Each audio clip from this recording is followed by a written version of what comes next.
welcome back to Mimi's Organic Eats. Today we're making homemade chewy coffee caramel candies.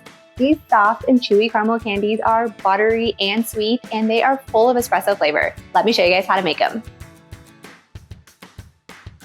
So first we're gonna need an 8x8 inch baking pan. And now you guys can also use candy molds if you have little square molds and you wanna use those instead, that's totally fine too.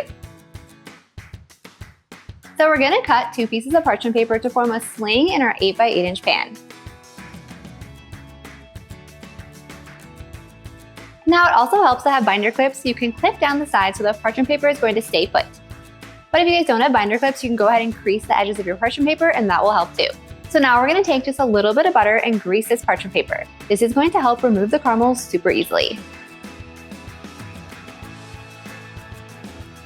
So now that our pan is all greased, we're gonna set this aside.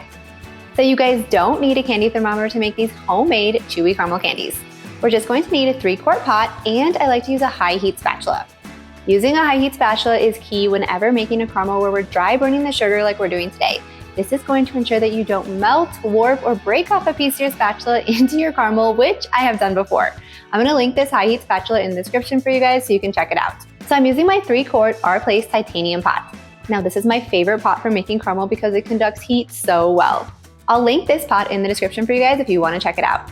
But if you don't have this, a stainless steel pot is also gonna be a great choice. So first we're gonna add 340 grams of cane sugar into our pot. And now people always ask me with my other caramel recipes, do I have to use organic cane sugar? Can I just use plain white granulated sugar? So I'm gonna answer your question here for you guys today. So organic cane sugar is basically the same thing as granulated white sugar, but it's organic, so it hasn't been processed as much. So because it hasn't been processed as much, you're gonna get bigger granules and the sugar is going to be a little bit darker in color naturally. This is because it hasn't been processed and bleached and stripped as much as the granulated white sugar. So this is going to do 2 things to your caramel. It's going to give it a richer flavor because it has a little bit more of that natural molasses in it. And it's also going to give it a darker color. So if you guys want to use white granulated sugar, you can, but your caramel isn't going to be as flavorful or as dark in color. So this is why I recommend using organic cane sugar with this recipe. So then we're gonna need 113 grams of salted butter. And you guys want to use a sweet cream butter for this caramel. Using a high-fat butter like a European-style butter or a culture butter can cause your caramel to burn, so that's why I like to stick to sweet cream. Then we're gonna need half a cup of heavy whipping cream and then some espresso powder. So we're gonna use espresso powder today to give these caramels their coffee flavor. And we're using this instead of real coffee or real espresso because we don't wanna alter the ratio of cane sugar, butter, and cream. Using this specific ratio is what's going to give us a chewy caramel. So if we add in much more liquid, then the caramels can be much too soft. So if you're going to ask, can I just use regular coffee or regular espresso? The answer is no. So now that you have all your ingredients ready, we're gonna put our sugar over the heat. And now we're gonna put this over low to medium heat. Now depending on how powerful your range is or how hot your stove can get, this can vary. The trick with caramel is you wanna be hot enough to melt and caramelize the sugar, but low enough that it's not going to burn. So you may need to adjust accordingly depending on your range. I have a gas range and it gets pretty hot, and so I actually cook mine a little bit more towards low. But I've made this on electric ranges many times before, and I definitely like to be more towards medium. So once the sugar is on the heat, you're gonna let it warm up for a few minutes. Then you're gonna gently stir it using your high heat spatula. As the sugar on the bottom starts to melt a little bit, stir the sugar. This is going to ensure that the sugar is evenly heated and all the sugar starts to melt evenly. You wanna continue to cook and lightly stir until all the sugar is melted and there are no clumps.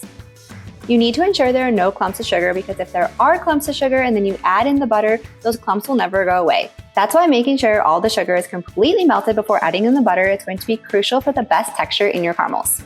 Once all the sugar is completely melted, then add in the butter. Stir rapidly because steam will rise up. Continue to stir rapidly until all the butter is combined. Once all the butter is melted and combined, then we're going to add in the cream. Add in slowly a little bit at a time because steam will rise up. Continue to add a little bit of cream, then a little bit more. Stir to combine the cream completely. Once the cream is completely combined and you have a nice smooth caramel mixture, remove the pot from the heat.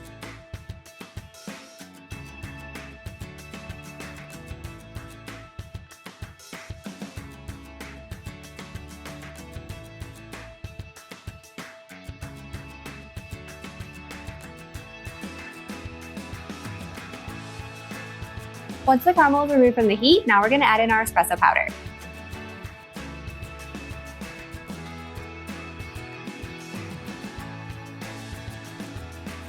And then last, we're gonna add in some vanilla extract.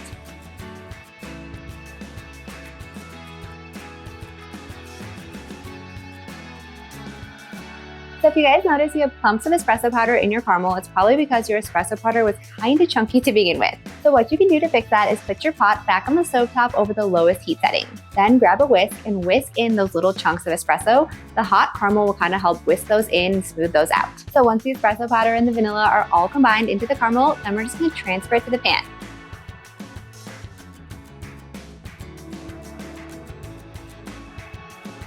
So once our caramels are set, now it's just time to remove the binder clips, and then we're just gonna lift them out of the pan.